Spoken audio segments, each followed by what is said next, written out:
Bonjour à tous, bienvenue sur la chaîne YouTube de Tony et Léon, conseil de vétérinaire. Aujourd'hui, nous retrouvons Prosper. Je vous rappelle que nous avons fait un premier épisode sur la première visite du chiot chez son vétérinaire. Eh bien, je vous propose aujourd'hui de parler de la visite de suivi du chiot, justement avec son vétérinaire. Quels points vont être abordés lors de cette visite de suivi? Pourquoi est-ce important? Eh bien, nous en parlons tout de suite avec mon confrère, le docteur Bertrand Cheffneux, à Paris. A tout de suite. Oui, t'aimes bien toi le veto, hein?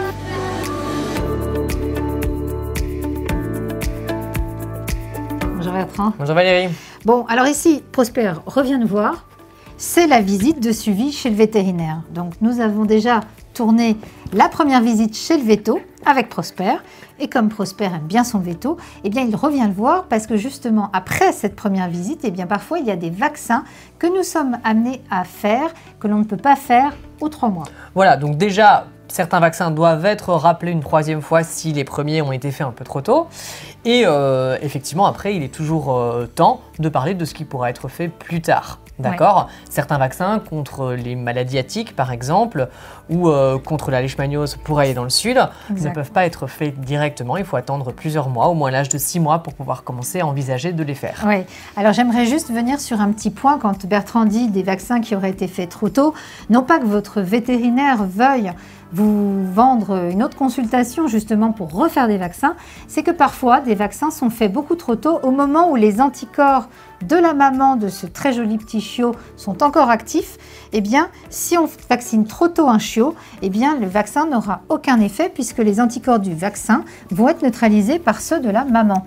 Donc c'est pour ça qu'on fait toujours attention de faire les premiers vaccins justement aux alentours de 8 semaines, voilà. Le rappel aux alentours de 11 à 13 semaines, et puis parfois, comme disait Bertrand, il y a d'autres vaccins qui peuvent nécessiter justement d'être faits par la suite selon justement le mode de vie de l'animal. Si on part dans le sud, s'il y a certaines maladies importantes contre lesquelles il faut justement vacciner la pyroplasmose ou la leishmaniose. Voilà. On va aussi revérifier le calendrier de vermifugation, Bertrand. Oui, de toute façon, on va reparler des vermifuges. On va commencer aussi à parler, parce que là, le chien étant correctement vacciné normalement, il commence à sortir dehors, à rencontrer d'autres chiens. Donc, on va aussi parler des protections contre les parasites externes, les puces, les tiques, en fonction de la pression d'infestation, en fonction de sa vie, en fonction de ses sorties, en fonction des endroits où il sort. Et de sa race aussi. Et parce en fonction de sa race, voilà. Puisqu'on a dit que ce chien-là, notamment, était susceptible d'être plus sensible à certains médicaments. Voilà, exactement, parce qu'il y a certains antiparasitaires externes, justement, qu'on ne peut pas prescrire chez des chiens de berger, donc on fera attention à cela. On va aussi parler d'un autre sujet. La décision n'est pas tout le temps prise quand on accueille un chien ou une chienne à la maison. C'est de savoir si on veut qu'il plus tard il y ait des petits. Donc est-ce qu'on veut les faire stériliser ou pas? Voilà, donc généralement c'est vrai que ça fait partie des premières interrogations dans les premières consultations avec un chiot. C'est de savoir ce que ça va être son futur, si on va stériliser le mâle ou la femelle, ou si on va peut-être faire une portée, enfin tout dépend. Là, chacun est libre de faire ce que bon lui semble, même si nous on est là pour expliquer un peu les timings le plus idéal, la manière de faire. Ici on a affaire à un petit mâle, donc la castration des chiens mâles n'est pas évidente de soi, on n'est pas obligé de castrer son chien. Il y a du pour, il y a du contre, et ça dépend de la situation et de la manière dont le chiot va évoluer surtout. Voilà, et puis on vérifie aussi sa bonne croissance, on vérifie son poids en fonction de sa race. Oui, ben voilà, on va vérifier son alimentation, si effectivement il n'est pas ni trop mince ni trop gros. On va un peu parler de sa vie, des dangers qui ont peut-être déjà été identifiés.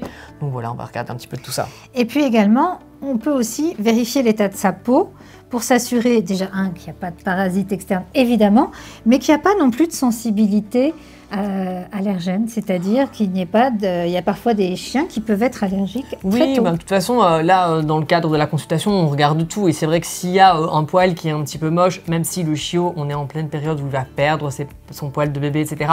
Donc on peut avoir des poils qui ne sont pas toujours sublimes. Mais on va regarder effectivement s'il n'y a pas une sensibilité alimentaire, qui a une répercussion sur la peau, ou s'il n'y a pas d'autres types de problèmes dermatologiques, effectivement. Voilà. Et puis ça peut être aussi le moment où au début, quand il est chiot, on peut se dire qu'il est un peu tout fou, c'est normal, mais on peut avoir aussi parfois des questions sur le comportement de son animal qui peuvent survenir, et puis parfois des difficultés à l'éduquer et donc... Alors, je vous rassure tout de suite, c'est pas parfois, c'est souvent, d'accord. Des questions, on en a beaucoup. T'es pas du tout diplomate, toi. Beaucoup. Et des difficultés avec un chiot, on en aura beaucoup. On n'y échappe aucun, d'accord.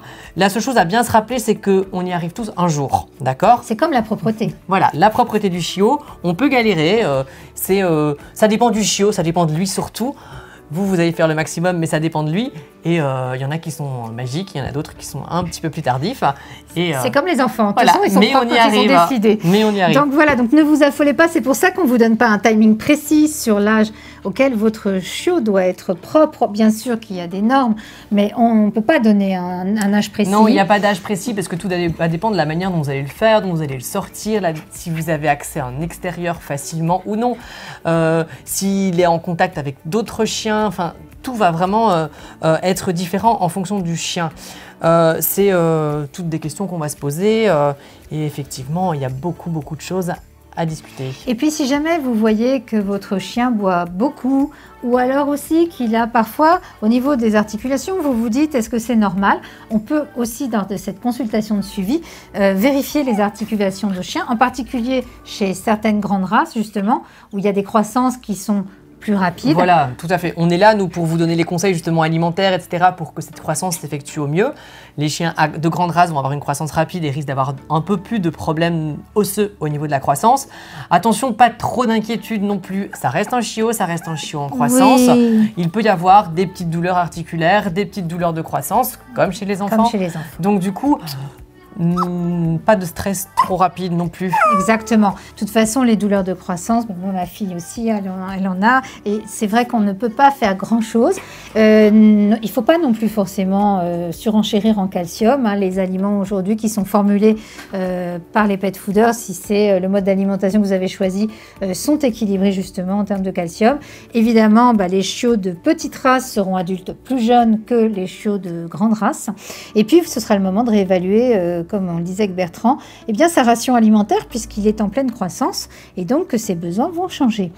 Voilà, tout ça pour vous dire, tu avais quelque chose à ajouter? Non, il y a tellement de choses à parler quand on a un chiot que ce sera lors de la consultation que sûrement des questions vous viendront et les vétos seront là pour vous raconter tout ce qu'ils doivent vous raconter. Et puis surtout, si vous avez des choses que vous ne savez pas bien faire, par exemple lui nettoyer les yeux ou comment lui nettoyer les oreilles ou comment lui couper les griffes, si vous avez besoin de lui couper les griffes, eh bien c'est le moment justement de demander à votre vétérinaire de vous montrer. Et sinon, vous pouvez aussi revoir nos épisodes. Voilà, justement. Et puis ça va être le moment de lui apprendre à lui nettoyer les dents peut-être. Oui, très bonne idée, parce que ça, il faut le faire tôt. Mais en fait, ce qu'il y a, c'est que c'est la seule chose qui est vraiment utile pour éviter le tartre. Maintenant, si on ne l'habitue pas à un chiot, ou un chaton d'ailleurs, très tôt à ce qu'on lui lave les dents, eh ben, il risque de ne jamais vouloir que vous le fassiez. Exactement. Et on a fait un épisode sur le sujet justement ensemble, Bertrand. Donc c'est vrai qu'il faut lui donner très vite l'habitude, avec une brosse à dents tout simplement, de lui brosser les dents. Ne le prenez pas par contre votre dentifrice qui serait surdosé en fluor. Je vous rappelle un truc, c'est que le chien avale, contrairement à nous, il ne recrache pas. Hein, donc le dentifrice, donc c'est vrai que prenez un adapté pour lui. Et plus vous y prenez tôt, plus il sera habitué à tous les soins, que ce soit les oreilles, que ce soit les yeux et que ce soit les dents. On a fait des épisodes justement sur chacun de ces sujets. En tout cas, merci beaucoup Bertrand. De rien Valérie. Si jamais vous avez des petits grains de riz dans les selles, dites-vous que peut-être au niveau de la vermifugation, il faut reparler à votre vétérinaire du vermifuge que vous utilisez et surtout de la fréquence de vermifugation de votre chiot. En tout cas, toute question est bonne à poser. Il n'y a pas de questions bêtes. Justement, allez-y, vous allez chez le veto, c'est l'occasion d'en parler. J'espère que vous avez aimé cet épisode. En tout cas, si oui, n'hésitez pas à le liker, le partager et abonnez-vous à la chaîne YouTube de Tony et Léo. Oui, tu vas devenir un ado, toi, là. Hein. À bientôt, Bertrand. À bientôt, Valérie. Au revoir. Tu joues les grands, hein.